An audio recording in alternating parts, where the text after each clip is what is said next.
Frères et sœurs, bonjour et bienvenue à cette célébration. Bienvenue à ceux qui se joignent à nous par le truchement de Ciel et Lumière. La célébration d'aujourd'hui est offerte par Mme Charlotte Poulain à ses intentions personnelles. C'est le premier vendredi du mois de mars, vendredi en période de carême, temps pour continuer à approfondir notre foi. Et nous sommes rassemblés au nom du Père et du Fils et du Saint-Esprit. La grâce de Jésus notre Seigneur, l'amour de Dieu le Père et la communion de l'Esprit Saint soient toujours avec vous. Et avec votre esprit.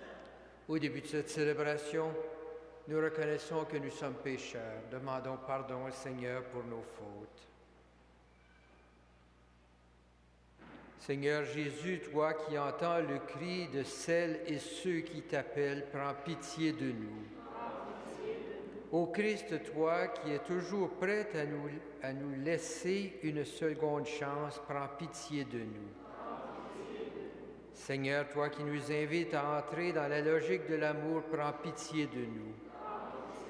Que Dieu Tout-Puissant nous fasse miséricorde, qu'il nous pardonne nos péchés et nous conduise à la vie éternelle. Prions le Seigneur.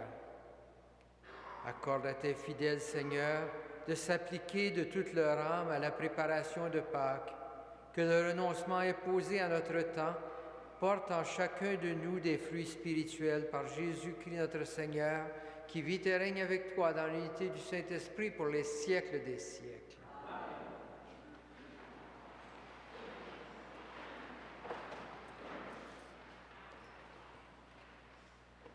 Lecture du livre d'Ézéchiel. Parole du Seigneur. Si le méchant se détourne de tous les péchés qu'il a commis, s'il observe tous mes commandements, s'il pratique le droit et la justice, il ne mourra pas, il vivra. On ne se souviendra pas des péchés qu'il a commis. Il vivra à cause de la justice qu'il a pratiquée. Est-ce donc la mort du méchant que je désire, déclare le Seigneur?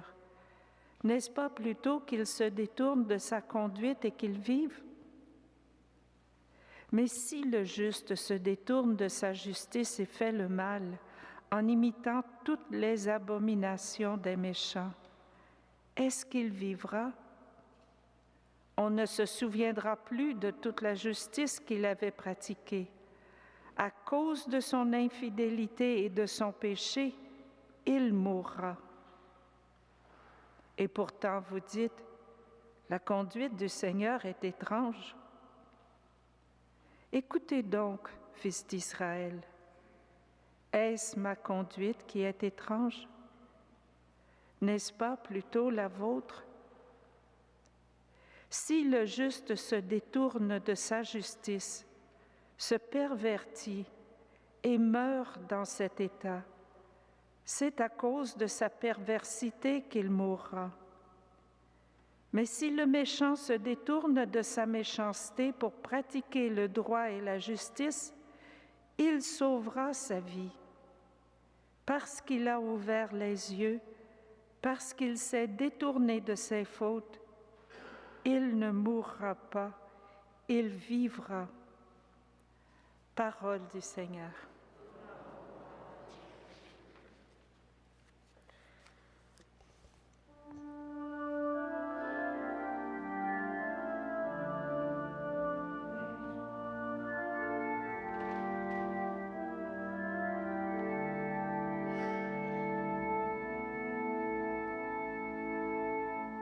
Si tu retiens nos péchés, qui donc, Seigneur, pourra survivre? Si tu retiens nos péchés, qui donc, Seigneur, pourra survivre?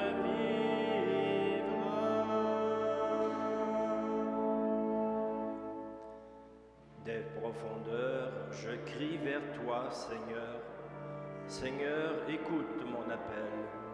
Que ton oreille se fasse attentive au cri de ma prière. Si tu retiens les fautes, Seigneur, Seigneur, qui subsistera? Mais près de toi se trouve le pardon pour que l'homme te craigne. J'espère le Seigneur de toute mon âme, je l'espère et j'attends sa parole. Mon âme attend le Seigneur, plus qu'un veilleur ne guette l'aurore. Oui, près du Seigneur est l'amour, près de lui abonde le rachat. C'est lui qui rachètera Israël de toutes ses fautes. Si tu retiens nos péchés, qui donc, Seigneur, pourra survivre?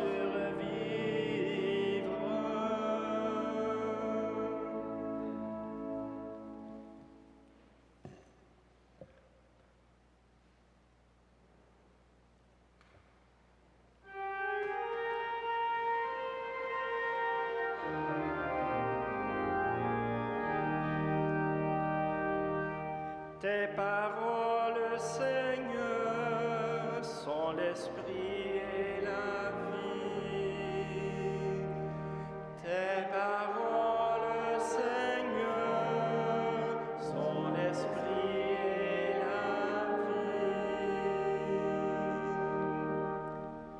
Tu ne désires pas la mort du pécheur, tu veux qu'il renonce à ses chemins et qu'il vive. Tes paroles, Seigneur, sont l'esprit et la vie. Le Seigneur soit avec vous. Évangile de Jésus-Christ selon saint Matthieu.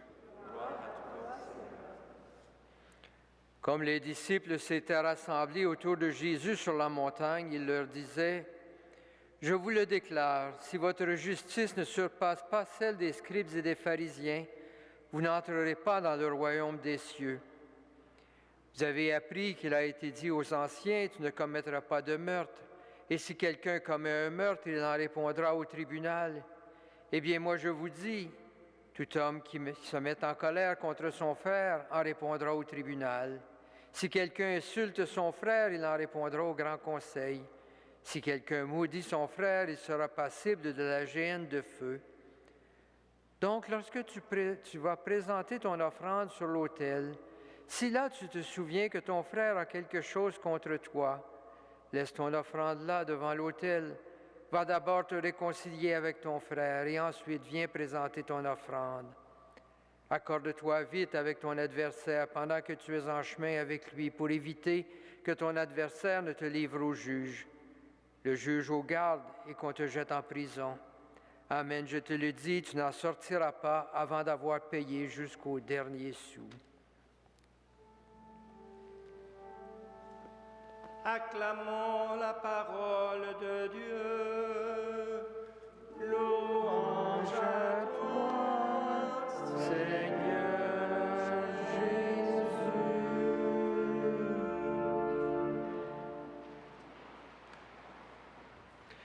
Frères et sœurs, au temps d'Ézéchiel, des gens désabusés disaient, et le texte nous le dit, « La conduite du Seigneur est étrange. » Je crois qu'il nous arrive parfois, devant des souffrances inexplicables, de nous dire « La conduite du Seigneur est étrange. » Quand nous voyons une personne généreuse, aimante, engagée au service des autres, mourir d'un accident bête ou d'une maladie sournoise, nous demeurons perplexes et nous avons le goût de dire « La conduite du Seigneur est étrange. » Et nous nous disons « Pourquoi en est-il ainsi?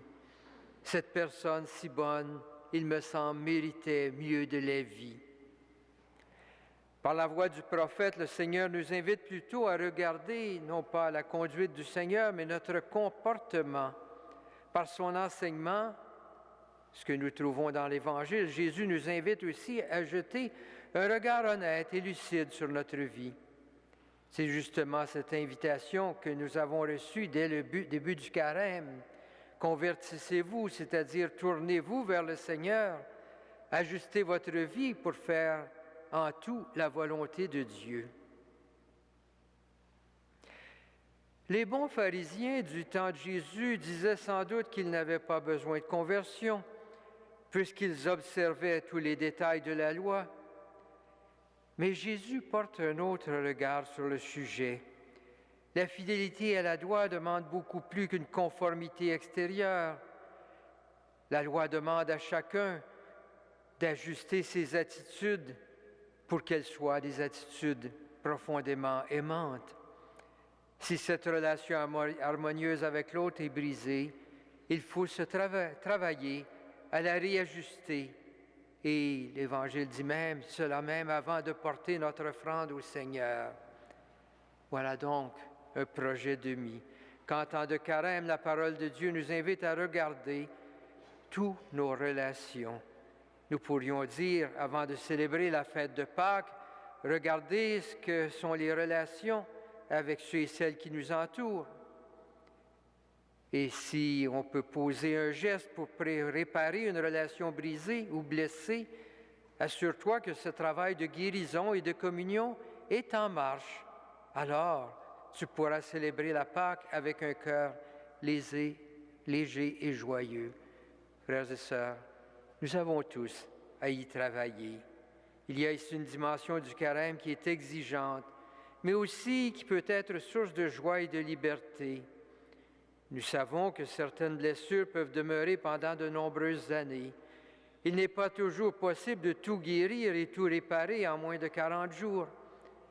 L'important, c'est de reconnaître ces situations douloureuses et chercher à guérir ce qui est blessé. En poursuivant ce chemin, nous laissons la grâce de Dieu nous soutenir pour aller peut-être un peu plus loin, faire un pas de plus, aller plus loin que nous pensions possible. En cette Eucharistie, nous apportons notre offrande au Seigneur. Nous y apportons notre propre fragilité, mais aussi notre désir de poursuivre nos efforts pour tout guérir ce qui est blessé. Guidés par l'Esprit du Seigneur, nous pourrons ainsi poursuivre notre chemin de carême.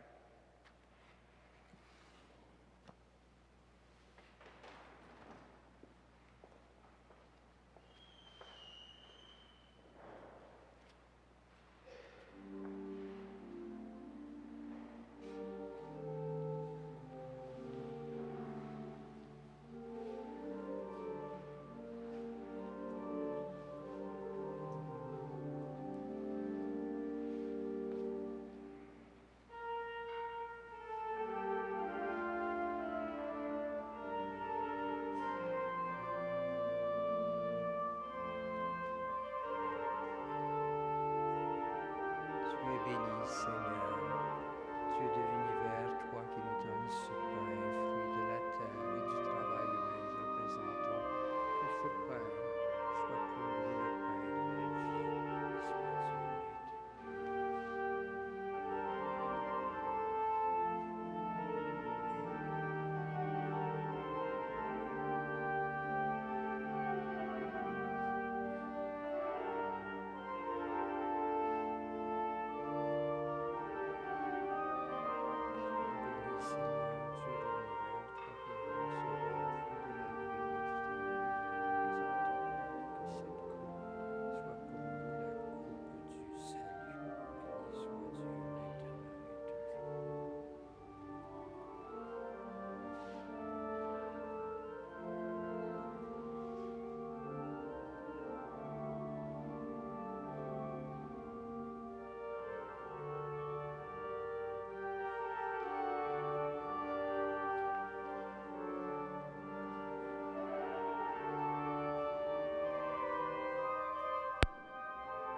Prions ensemble au moment d'offrir le sacrifice de toute l'Église. Accueille avec bonté, Seigneur, le sacrifice offert dans cette Eucharistie. C'est par lui que tu as voulu nous montrer ta pitié et nous rendre la vie dans la puissance de ton amour, par Jésus le Christ notre Seigneur. Le Seigneur soit avec vous. Élevons notre cœur. Rendons grâce au Seigneur notre Dieu. Vraiment, il est juste et bon de te rendre gloire, de t'offrir une action de grâce, toujours et en tout lieu, à toi, Père très saint, Dieu éternel et tout-puissant, par le Christ notre Seigneur.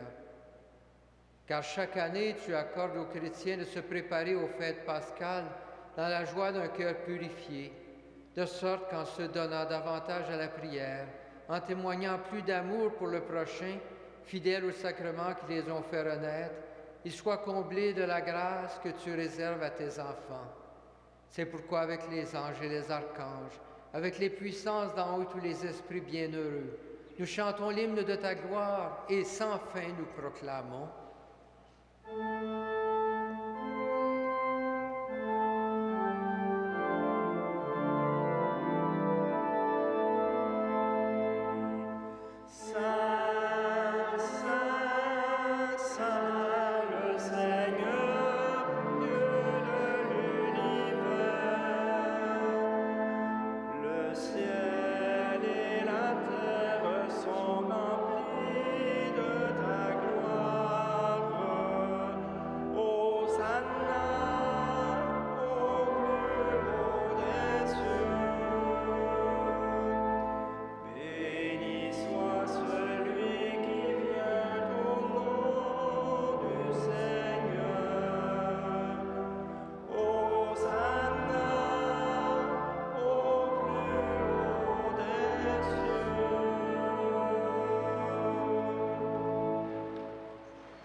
Tu es vraiment saint, Dieu de l'univers, et toute la création proclame ta louange, car c'est toi qui donnes la vie. C'est toi qui sanctifies toutes choses par ton Fils Jésus-Christ notre Seigneur avec la puissance de l'Esprit Saint. Et tu ne cesses de rassembler ton peuple afin qu'il te présente partout dans le monde une offrande pure. C'est pourquoi nous te supplions de consacrer toi-même les offrandes que nous apportons. Sanctifie-les par ton Esprit, pour qu'elles deviennent le corps et le sang de ton Fils, Jésus-Christ notre Seigneur, qui nous a dit de célébrer ce mystère. La nuit même où il fut livré, il prit le pain. En te rendant grâce, il le bénit, il le rompit, et le donna à ses disciples en disant, « Prenez et mangez-en tous, ceci est mon corps livré pour vous. »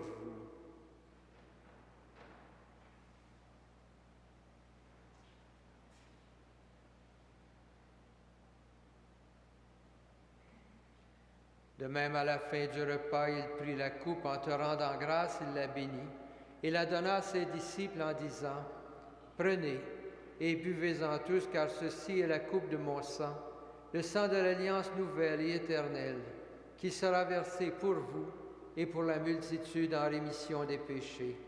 Vous ferez cela en mémoire de moi. »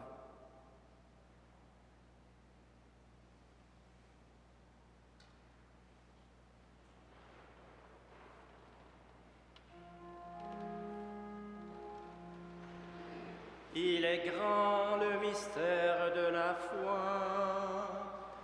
Nous proclamons ta mort, Seigneur Jésus. Nous célébrons ta résurrection. Nous attendons ta venue dans la gloire.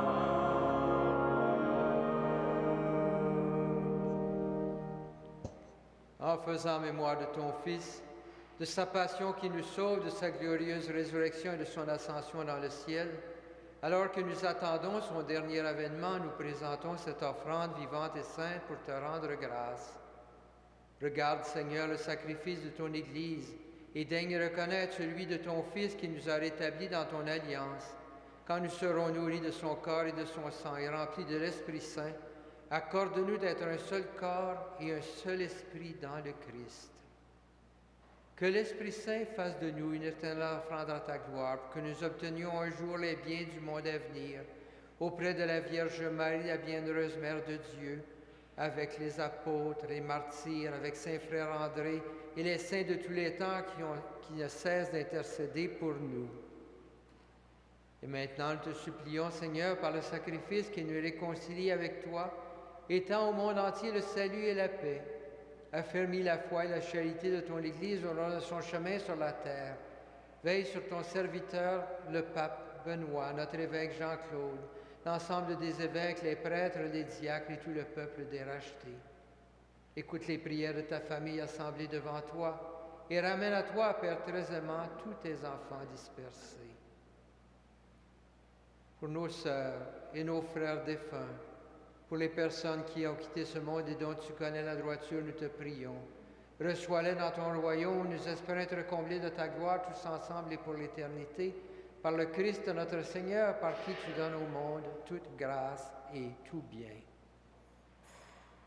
Par lui, avec lui et en lui, à toi, Dieu le Père Tout-Puissant, dans l'unité du Saint-Esprit, tout honneur et toute gloire pour les siècles des siècles.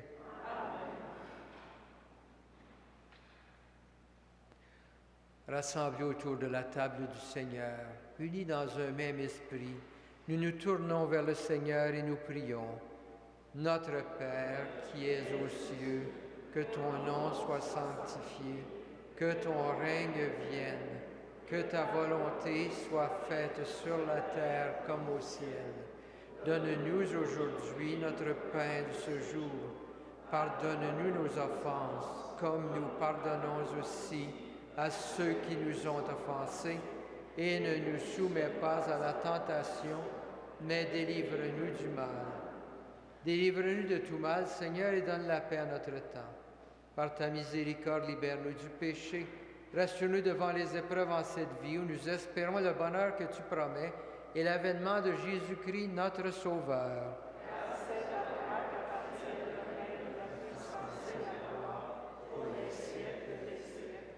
Seigneur Jésus-Christ, tu as dit à tes apôtres, je vous laisse la paix, je vous donne ma paix.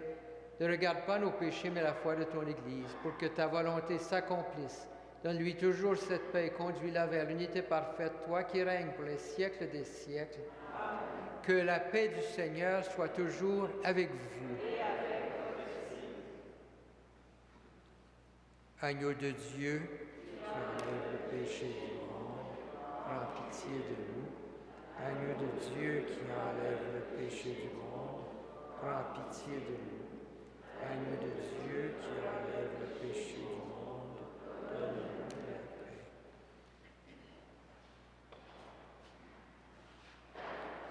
Heureux les invités au repas du Seigneur, voici l'agneau de Dieu qui enlève le péché du monde. Seigneur, je ne suis pas digne de te recevoir, et dis seulement une parole que je serai guéri.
Prions le Seigneur. De ce repas dont tu nous as nourris, Seigneur, nous attendons un renouveau, qu'il arrache nos cœurs à leur vieillissement pour nous faire communier au mystère du salut par Jésus le Christ notre Seigneur. Amen. Le Seigneur soit avec vous. Que le Seigneur, le Dieu Tout-Puissant, vous bénisse, le Père, le Fils et le Saint-Esprit. Amen. Frères et sœurs, en continuant à marcher sur cette voie du carême vers le mystère pascal, allez dans la paix et dans la joie du Christ.